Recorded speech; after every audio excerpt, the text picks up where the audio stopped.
Welcome back to my channel Jyotish for saver. और आज की इस वीडियो में आपके लिए लेकर आए हैं BPAS 186 तनाव एवं समय प्रबंधन। इसमें हम जो है गैस पेपर है इसको देखेंगे और इसमें जो क्वेश्चन है आपके इम्पोर्टेंट हो सकते हैं, आपके एग्जाम में के आने के जो हो सकते हैं। देखिए इसमें जो इम्पोर्टेंट क्वेश्चन है ये ऊपर के दोनों क्वेश्चन की संभावना है, इससे मिलते जुलते आपके पेपर में क्वेश्चन दिखाई देंगे। साथ में आपका तनाव के बचाने के तरीके भी आ सकते हैं और संगठनात्मक रूप से भी आ सकता है, और ये 80-20 का सिद्धांत भी आ सकता है, क्योंकि इससे रिलेटेड क्वेश्चन आपके पहले पेपर में पूछा गया है। प्लस समय प्रबंधन के महत्व पर संक्षेप में करी चर्चा की, तो इससे भी रिलेटेड क्वेश्चन आ सकता है। तो चलिए वीडियो की ओर आगे बढ़ते हैं।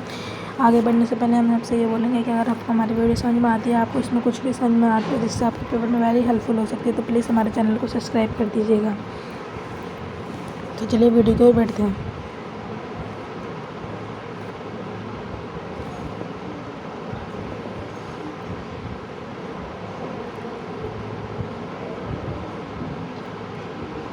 आपकी स्क्रीन पे क्वेश्चन दिखाई दे रहा होगा।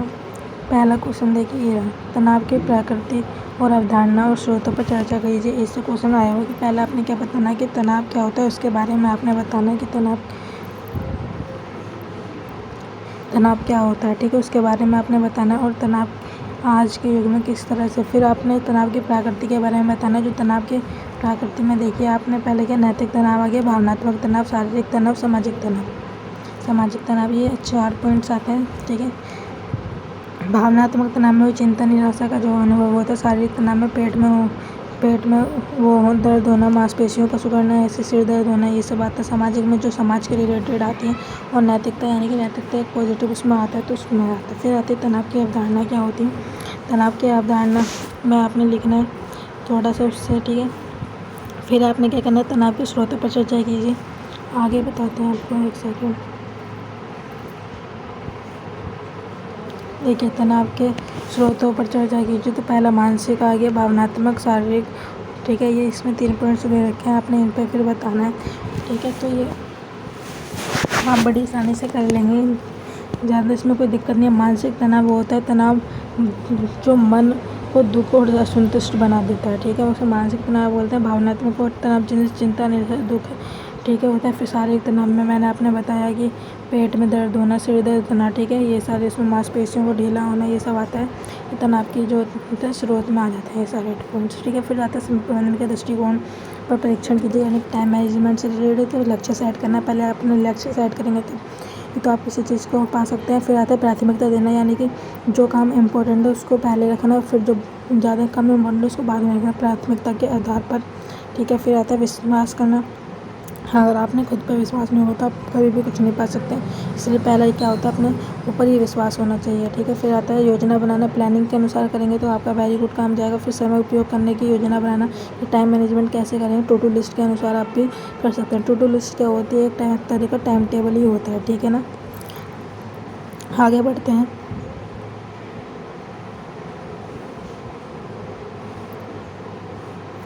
देखिए विभाजन करके भी आप कार्य का बंटवारा करके भी आप कर सकते हैं। यदि आप एक टीम में काम करते हैं और टीम में जो है बहुत सारे लोग रहते हैं, तो आप उनमें काम डिवाइड कर देंगे, तो जिससे क्या होगा, आपका काम बहुत जल्दी हो जाएगा, ठीक है। फिर समय प्रबंधन को विकसित करना, ये आपने अगर टाइम मैनेजमेंट में करेंगे तो आपके कौशल में भी विकास होगा, ठीक है, और सही ढंग से आप उपयोग कर सकते हैं काम का। ये आपके इम्पोर्टेंट हो जाते हैं। क्या होते हैं ये आपके क्या है, टाइम मैनेजमेंट के जो है स्रोत बताए जाते हैं ना।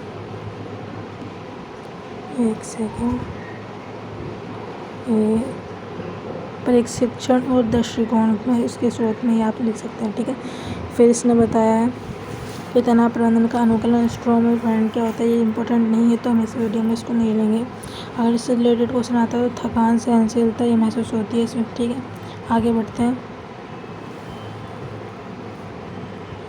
ये इंपॉर्टेंट हो सकता है। समय बताने के विभिन्न तरीकों पर चर्चा कीजिए। पहले कहते हैं नियमित करना, प्राथमिकता निर्धारित करना, ठीक है, निर्धारित समय में काम करना, विभाजन करना, स्थानांतरण करना, समय चुनाना रोकें, ठीक है, उपकरणों का प्रयोग करना। ये आपके 7 पॉइंट जो समय बचाने में इंपॉर्टेंट हो सकते हैं।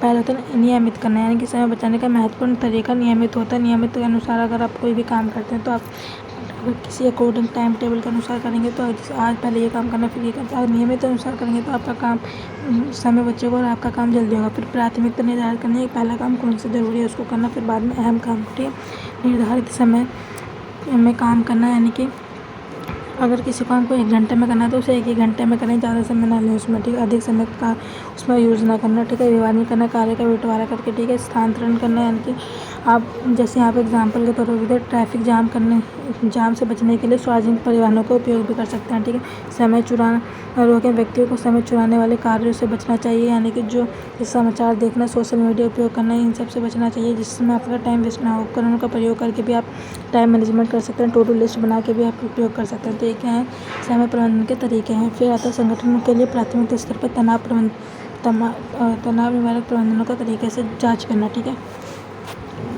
आगे मैं बताती हूँ।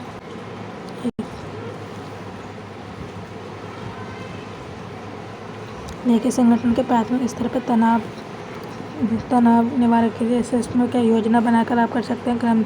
संगठन का समर्थन करके कर सकते हैं, कर्मचारी संगठन कर सकते हैं, शिकायत कर सकते हैं, समर्थन और प्रोत्साहन करके भी आप संगठन के टाइम पर अपना टाइम मैनेजमेंट कर सकते हैं। ठीक है, फिर आता है समय प्रबंधन के महत्व पर चर्चा कीजिए।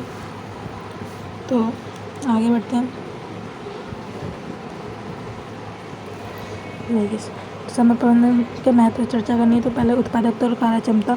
यदि हम समय को सही इस तरीके से प्रयोग करेंगे तो हम अधिक कार्य कम समय में कर सकते हैं। ठीक है, उत्पादकता और कार्य क्षमता। फिर स्ट्रेस और तनाव को कम करना। अच्छे समय प्रबंधन से हम स्ट्रेस और तनाव को कम कर सकते हैं, क्योंकि हम आवश्यक कार्य को समय पर पूरा करने में सक्षम हो सकते हैं। ठीक है, तो स्ट्रेस और तनाव कम से समय की बचत करना, लक्ष्य निर्धारित करना। हमें गोल सेट होगा तो हम अपने लक्ष्य को प्राप्त कर सकते हैं। समय प्रबंधन न केवल व्यक्तिगत सफलता के लिए होता है बल्कि सामाजिक और आर्थिक के लिए भी इम्पोर्टेंट होता है। फिर कार्यस्थल पर तनाव के स्रोतों को भी बताना है।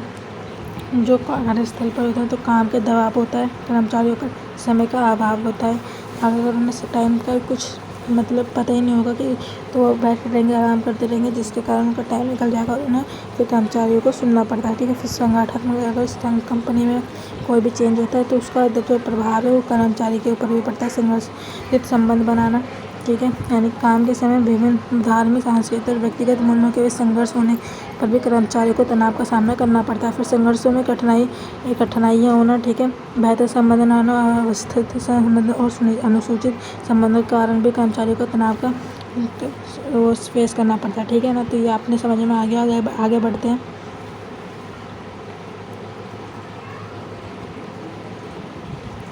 देखिए, 80-20 का सिद्धांत क्या होता है। 80-20 का सिद्धांत ये होता है कि अगर कोई काम 100% है तो 80% 20% में जो है 80% का लाभ होता है। यानी कि एक तरीके से देखिए, 80-20 का सिद्धांत जो होता है, 80% परिणाम केवल 20% कारणों या प्रयास से होता है। ठीक है, 80% यानी कि 20% किसी कारण से उसका 80% लाभ हो जाना, एक तरीके से बोल सकते हैं। ठीक है ना, जीवन और व्यापारी के विभिन्न पहलुओं में 80-20 सिद्धांत होता है। उदाहरण के लिए व्यापारी ने अक्सर यह देखा जाता है कि बिक्री का लगभग 80% हिस्सा जो होता है 20% ग्राहकों से होता है।